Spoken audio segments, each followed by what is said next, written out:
So for example, in health, the most common thing we have no idea how it works is the placebo effect.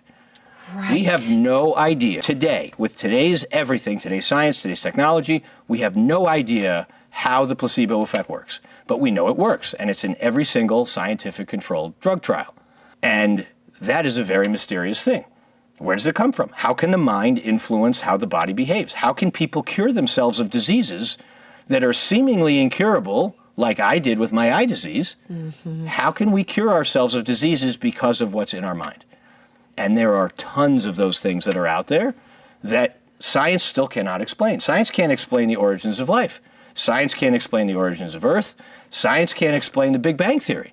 When I was growing up, the Big Bang Theory posited that the entire universe was created 5 billion years ago. Right. Today, that number is 14 billion.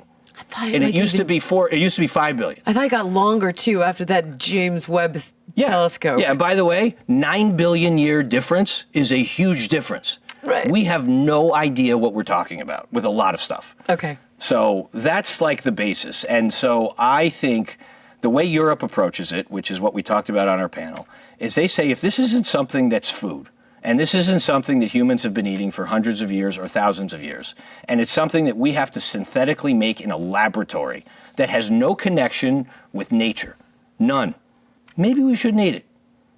And I think that is actually a very healthy attitude, instead of just presuming, which is what America does, that with all of our marvelous technology that we can create stuff in a laboratory, put it inside of our bodies, and just presume that it's going to be fine. Okay. So here, let me push back on you. Jason, and this is a legitimate pushback here. Sure. I'm not just playing devil's advocate. I've had many debates. I'm sure people are far more adept at this type of psychological yes, go. warfare than go. me. Shoot it. Okay. Shoot.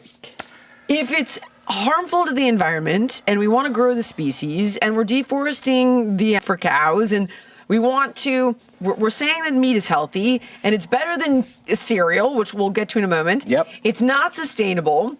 Why would you stop scientific progress? You're positing it's unhealthy. You don't even have proof it's unhealthy. Yep. Is there any scenario where we could get to a place where you might be on board with that? Would it be like we got to feed that to friggin' mice for 30 years, but even still, it's not a human? Like, I am all for technological progress as it relates to helping us work with nature for us to eat. So, for example, I see. I'll give you an example. So that's the gold standard for you is like within like regenerative farming. I think we should be spending far more time on improving natural farming methods, and I can give you all the pushbacks on that one too. I understand. But I think, like, for example, there's some great AI that's come out in the last 5 years that historically, when farmers want to use pesticides on crops, right? And if you use pesticides on crops, you dramatically improve crop yields, you dramatically improve, the economics of a farm. Sure. Like, this is why this stuff happened. But in the old days, they literally used to, the term was crop dust, where a plane would just go and just spray it on everything, right? And it would poison everything, including the soil. They now have some technology where they have these machines that are on, like, the farm equipment, where it uses AI to spot, using like pattern recognition, what a weed looks like versus what like the corn looks like. And it will single-handedly, in a surgical way, spray a little bit of pesticide just on the weed and not on the corn. And it'll do it in a rapid fashion. And so you're able to actually dramatically improve the yields without destroying the soil. That's an innovation. That's awesome. Okay. And it's still consistent with the way in which we can live off of the land. Okay. Right? Yeah. I think the issue with meat, which is a very unpopular opinion that I have, I don't think every single person should eat meat. Really? Yeah. I don't think in terms of affordability. I think to be able to grow an animal in a way that is evolutionary consistent, where you are treating the animal in a humane way before you kill it for food, right? And compare like a grass-fed pastured cow versus a cow that you put into a confined pen and you turn it into like a widget You're going to turn me into a vegan again. And you literally... I'm going to get anemia again. And you literally torture the animal for its entire life, which is the way most mass industrial animal agriculture works. If you were able to do it properly, where you're humanely treating the animals before you eat them, that costs more money, right? Which means that you should never have a $3 cheeseburger. A $3 cheeseburger shouldn't exist. And there's plenty of things that we acknowledge are more expensive, and that's okay.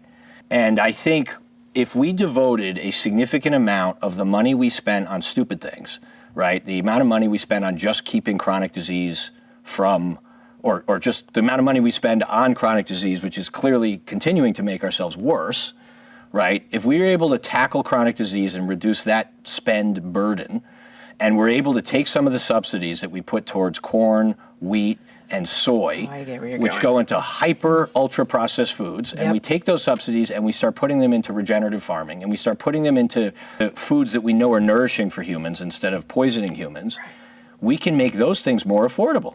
But I think at the end of the day, like, we got into this, and this is not the case in Europe, we got to this place where Americans became obsessed with the cheapest possible food. And what people don't realize is that you get what you pay for. And we should never have had a $3 cheeseburger. There was a time I remember... But hold on, I want to clarify your position real quick, because you're not actually waging a war on meat at all. You're saying that this cheap meat is totally unethical and completely unhealthy. You're suggesting not to eat that over... Correct. Thank you so much for watching. If you enjoyed the podcast, please like, comment, subscribe, and share. And make sure to let me know what guests you want to see on in the future.